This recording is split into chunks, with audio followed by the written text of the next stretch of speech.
Thank you for joining us on This Is Exclusive. Ladies and gentlemen, for the last almost 1.5 months, Republic Media Network, Republic Kannada, Republic TV, we've been investigating the plot in Dharmasthala, the only network to expose the hoax, to break down the network of fake activists, network of fake NGOs, network of the Maoist media that circulated the lie about a mass burial. Today, there has been a big impact, another big impact. The Enforcement Directorate is stepping in. Here are the headlines as we get you a big exclusive on the show tonight.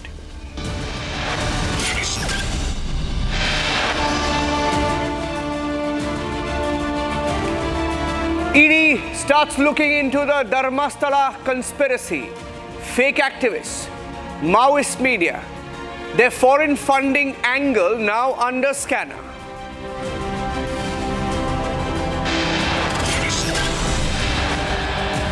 US Embassy in India refuses to back Trump's aide Navarro, says we will not comment, says please ask the White House, we have nothing to do with it.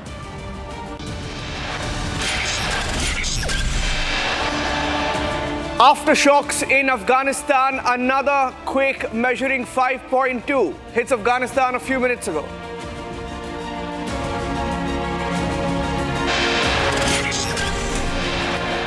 India rushes aid to Kabul as it tries its best to reach out to the Taliban in its humanitarian effort. We're getting in a ground report from Afghanistan tonight.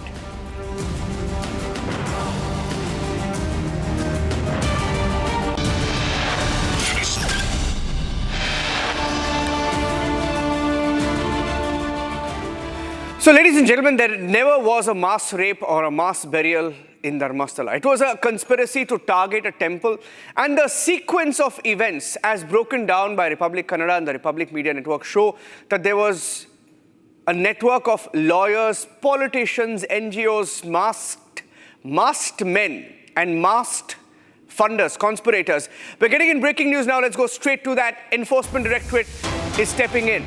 From the details that we have, sources telling Republic TV that the ED is going to probe the foreign funding angle in the Dharmasthala hoax. It's already in the public domain. Anti-temple activists, did they receive foreign funding? Was there a hidden hand? Was there a masked conspirator? A masked hand? In fact, were they people who were operating from abroad? There was a letter written by a sitting BJP MP to Amit Shah asking for a foreign funding angle to be investigated, and the ED focus will be on the funding angle entirely. Let me go across to Tejasvi Surya, BJP MP from Bengaluru, joining us on the show. Tejasvi has been following the story, he's been speaking out as well. Tejasvi, we've exposed how there was no mass burial, right? This masked man was a prop. But the real story will be in who his handlers were, right? Now, Tejasvi, we have a picture now that shows some of these activists came to Delhi, took selfies in front of the Supreme Court. Reports are suggesting they wanted to take the skull inside the Supreme Court, but were stopped from doing that. Top lawyers, maybe top politicians also involved. Absolutely, Niranjan. There is no two ways about it. We have been consistently saying that the masked man and the YouTuber and the couple of activists who were seen giving media bites are only the pawns in a larger game. The script was written by somebody else. The entire drama was directed by some very powerful people.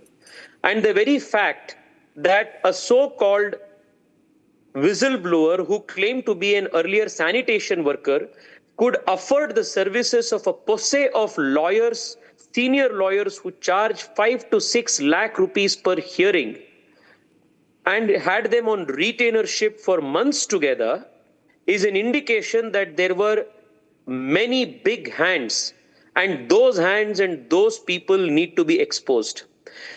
In addition to that, from local YouTubers to Al Jazeera and BBC, there was an entire media blitzkrieg that was created especially to defame Hindu temples at a global level.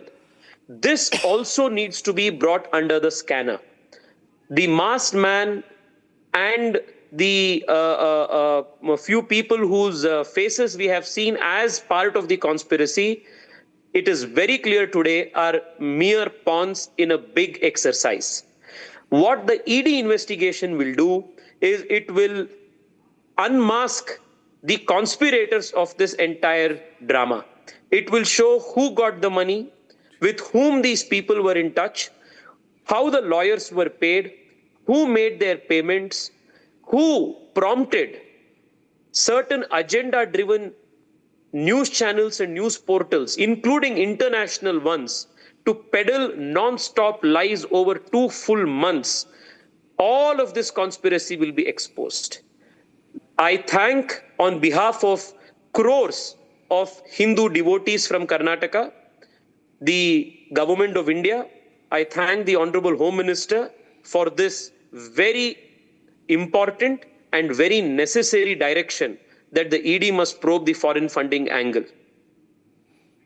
Yeah. Now, I have another question, because this is very often skipped. Now, we call them the Maoist media. In fact, Arnab debated it a few weeks back.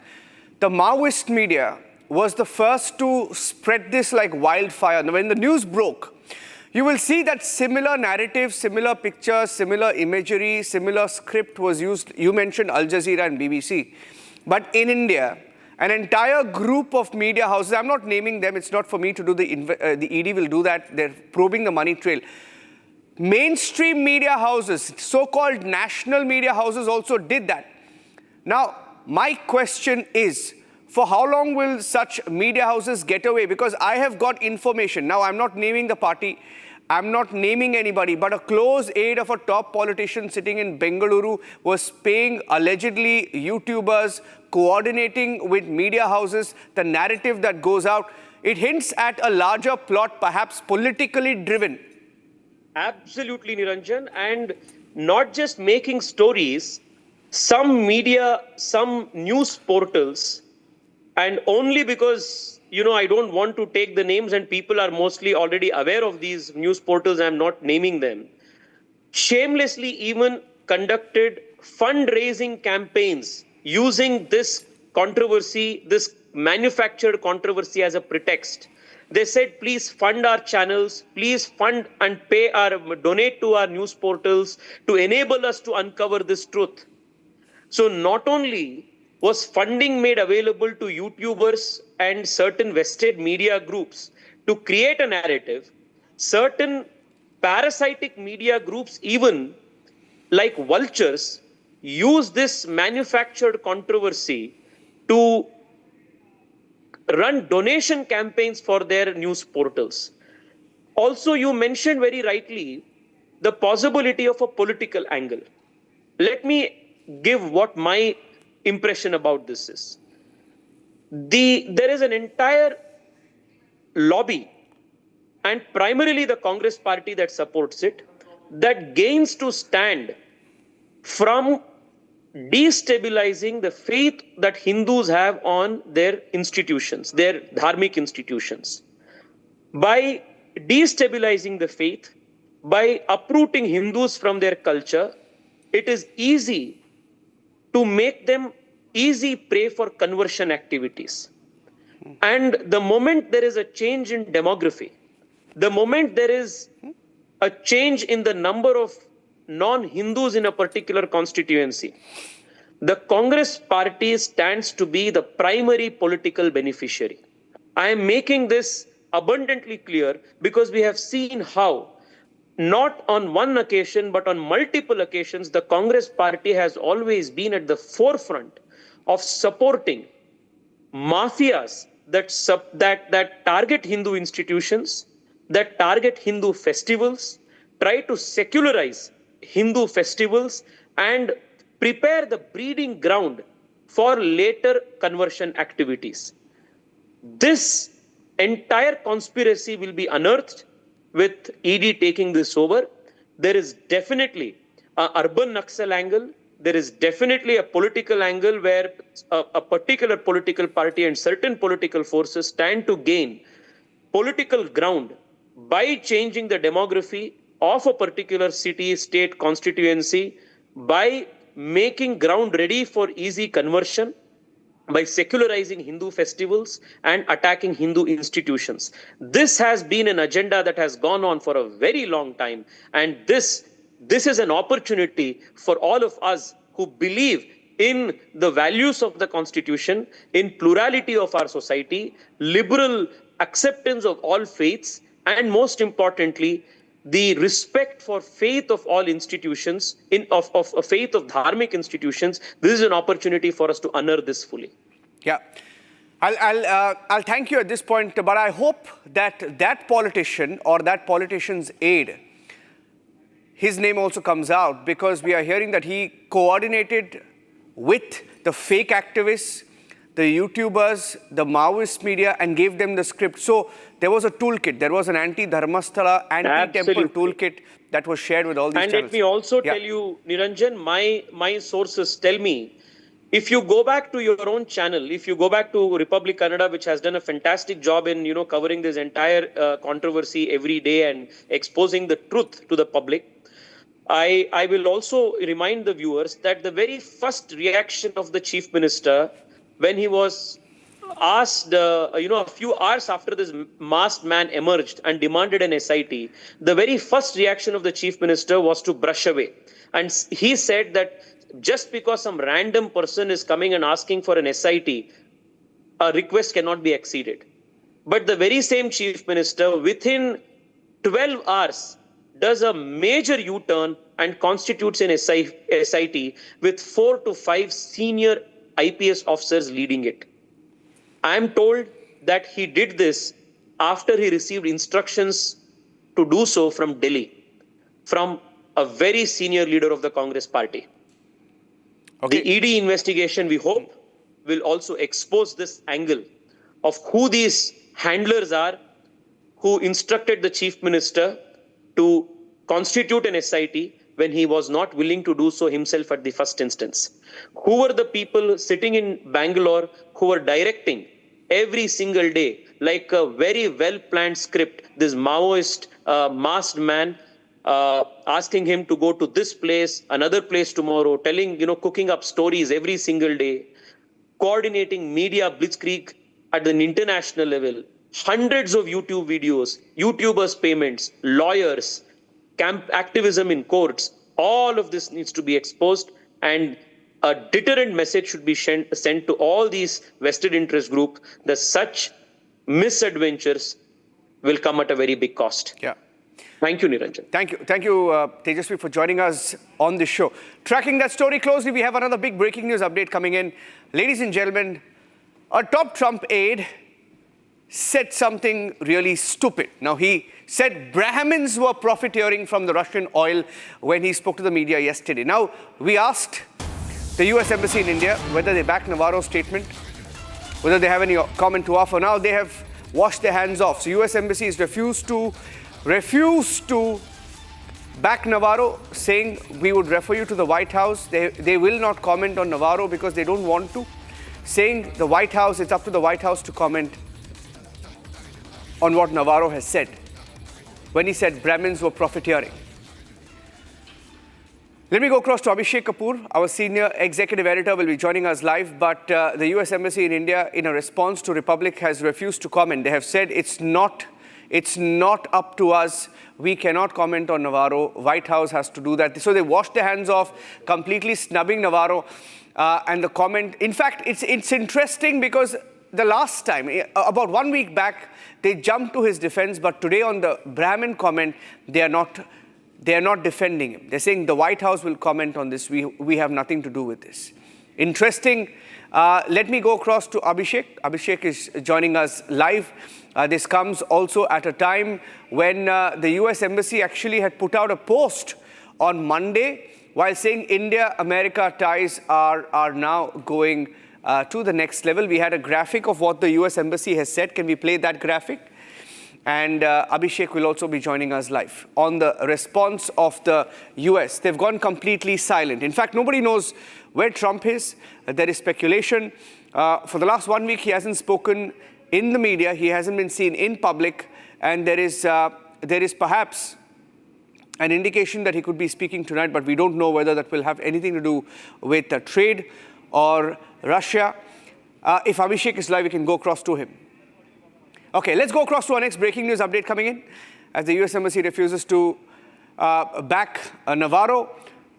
The next breaking news update coming in, that's the response of the White House, by the way, of US Embassy, by the way, saying you can ask White House, we have nothing to do with it. Okay, Abhishek, quickly, yesterday, interestingly, the US Embassy was talking about better India-America ties, talking about strategic partnership, very contradictory to what Trump said it said just last morning.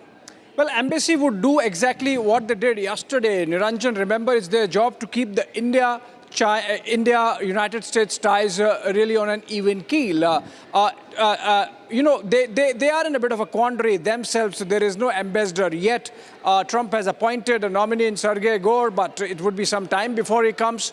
And so the embassy, whatever you see coming out of embassy is essentially damage control, because remember, everybody in the US administration below the White House understands that not a small, a huge level of damage has been caused to the India-United States ties. So what you saw yesterday was damage control. And now, of course, since you asked those sharp questions, since they cannot be answered here, that's why we get referred to the White House. And what is happening in the White House, obviously only one man decides. And that one man has decided that unless India nominates him for the Nobel Peace Prize, this daily round of volleys through his attack dogs like Peter Navarro would keep coming. And so it seems that while on the ground the embassy here and the team here would be doing damage control, whatever happens from the White House, obviously they have no control over it, and that's why they would refer you, whenever you ask those questions, which obviously they cannot answer, we would get referred to the White House. That's how it seems is going to remain till the time at least the ambassador, who happens to have ear of the president, arrives in some time. Yeah. Interesting. Abhishek, thank you for joining us. Controversial comment was discussed all of yesterday, and he continues to get critical feedback from his own partymen for that. Thank you for joining us, Abhishek. We have a report now from Afghanistan, cutting across straight to the details coming in from Afghanistan. There was a quake that measured 6 on the Richter scale, and aftershocks being felt this evening, measuring 5.2 on the Richter scale. And I'm going across to some of the reports. We have a reporter in Afghanistan sending us some of the details, the pictures around him, as he reports the devastation in Afghanistan. Over 1,000 people killed. Some reports putting it at 1,400, 1,500. We are waiting for an official number. New Delhi is doing everything possible to help the people of Afghanistan in this hour. And these are some of the reports we have from Afghanistan as it suffers a second aftershock. Yesterday night, around midnight, a very strong earthquake struck different parts of eastern Afghanistan, including Kunar, Ningrar, and Lagman provinces. Sadly, it has caused heavy casualty. According to the spokesperson of Afghanistan's current government, so far the number of people killed has reached 900, and more than 3,000 others are injured. Local people told me that in Mazar Valley of Nurgul district in Kunar, a large village has been completely destroyed. Dozens of families live there, but now all the houses have returned to rubble. Emergency rescue, medical, and I team have reached in the area. The injured are being artifacted to hospital by helicopter of the airports, but still many dead and wounded remain trapped under the debris. Reports say the ground continued to shake every 5 minutes with aftershock cause fear and panic. The atmosphere is traffic and people are spending the night in fear. Most of the victims are women and children who are still buried under the rubble in urgently need to be rescued. The Taliban authorities have formed a special committee to respond to this tragedy and have allocated 100 million Afghani for immediate relief. But international organization must act as quickly as possible and reach the affected area without delay to help relieve the suffering of the victims. I have nothing more to add except to call on the world. Afghans are facing a disaster like Judgment Day. Please save us. Please support us. All right, we're getting in some breaking pictures on the show towards the end. Shehbaz Sharif, the Pakistan Prime Minister, who is in China, he was in Tianjin and continued to extend his visit. He was there with Asim Munir, the Pakistan Army Chief, and he has now met Vladimir Putin. And while meeting Vladimir Putin, the Pakistani Prime Minister has told Russia that he wants to build ties with Russia.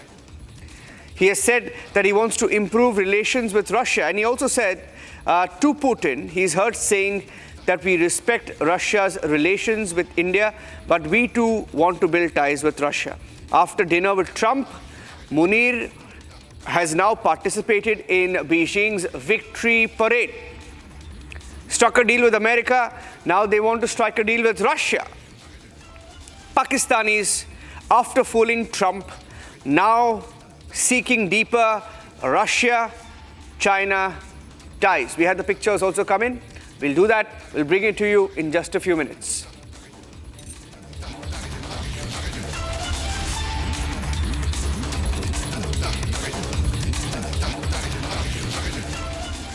And that's it on this edition of This Is Exclusive. Thank you for joining us, ladies and gentlemen. The debate is coming up at 8. Arnab Goswami, live at 8 p.m. with the two big debates. Stay tuned. Thanks for watching.